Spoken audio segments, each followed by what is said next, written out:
YouTube family.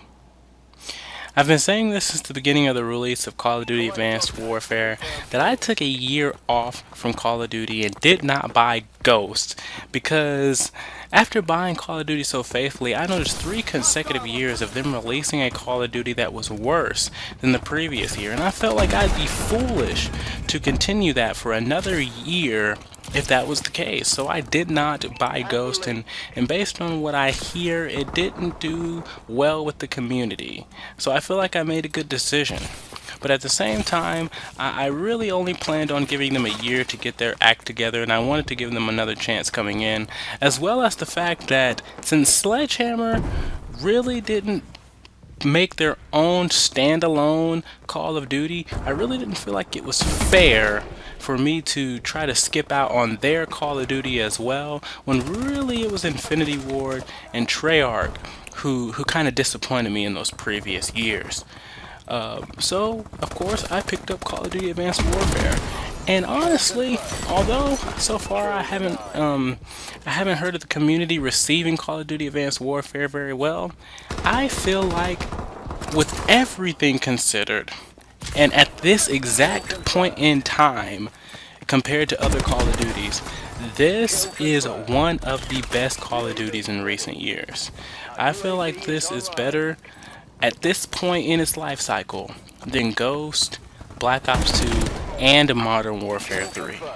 I feel like they've done some things right, and I feel like they've done some things that they could have worked on a little bit better. They've slipped up on a few things, and those are things that I'm going to spend my next few videos talking about.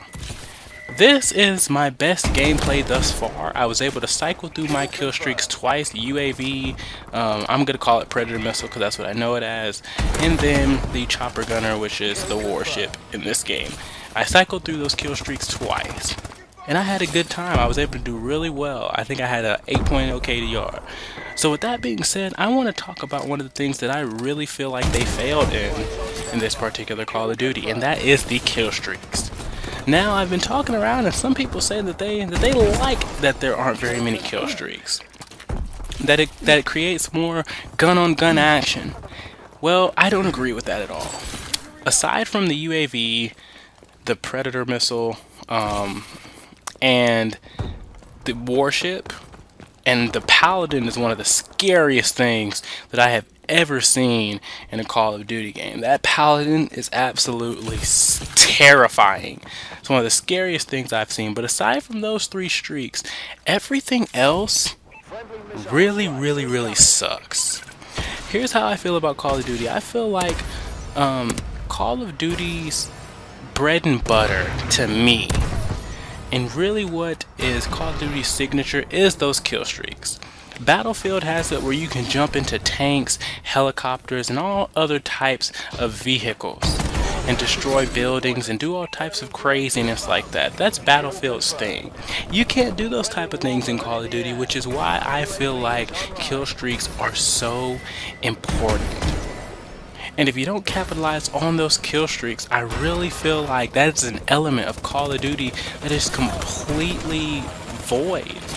It's something that as a Call of Duty player, I look forward to every year what type of streaks they're going to have in the game and how they're going to balance them out.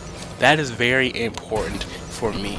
And like I said, apart from the UAV, which is something that we're completely used to, the Predator missile, which is something that has come into play over since Modern Warfare 2, and I love the warship because I've always liked having the Chopper Gunner.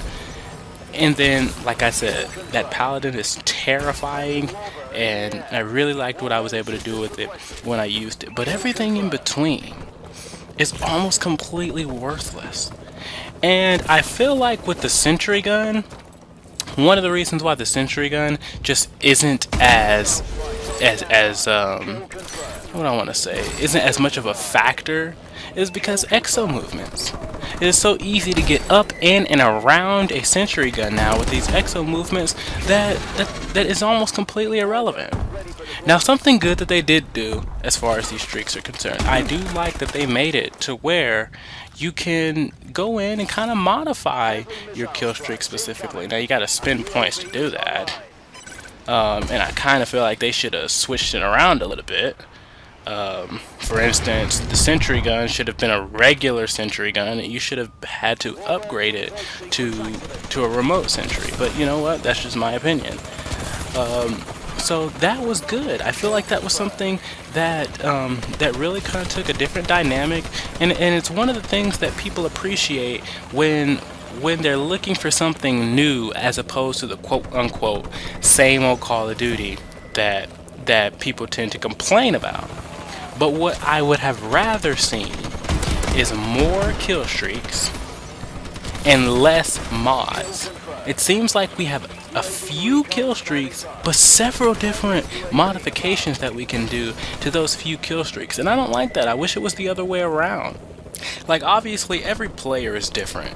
But for me, I'd much rather have a variety of streaks and a few modifications that I can do to those streaks than so many modifications that I can do to so few streaks. But you know what? Now that I really think of it, it may not even be that there's so few streaks. It may just be that there's so few streaks that I feel are relevant and useful.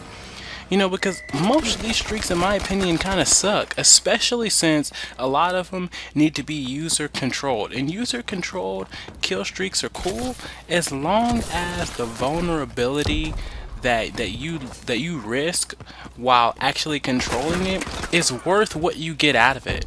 Like, for instance, a chopper gunner or a warship or a paladin, sure, I'll risk, getting shot down in my hiding spot on the ground to be able to operate one of those streaks. But the streaks that they have here that you have to operate and potentially come back to yourself being spawned in from getting killed, they really aren't worth that death.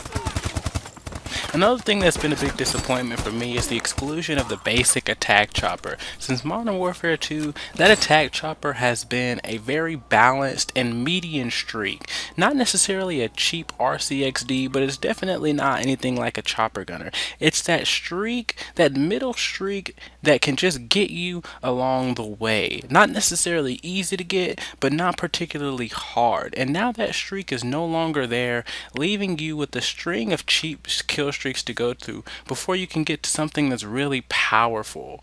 And then they have the audacity to have a wild card that gives you a 4 streak. So now that I've brought that up, let me know what you all think. Is that a wild card for that 4 streak really necessary considering the streaks that we have to work with anyway? And just let me know if y'all think these streaks are all around good in their entirety. So get in that comment box and I'll see you later.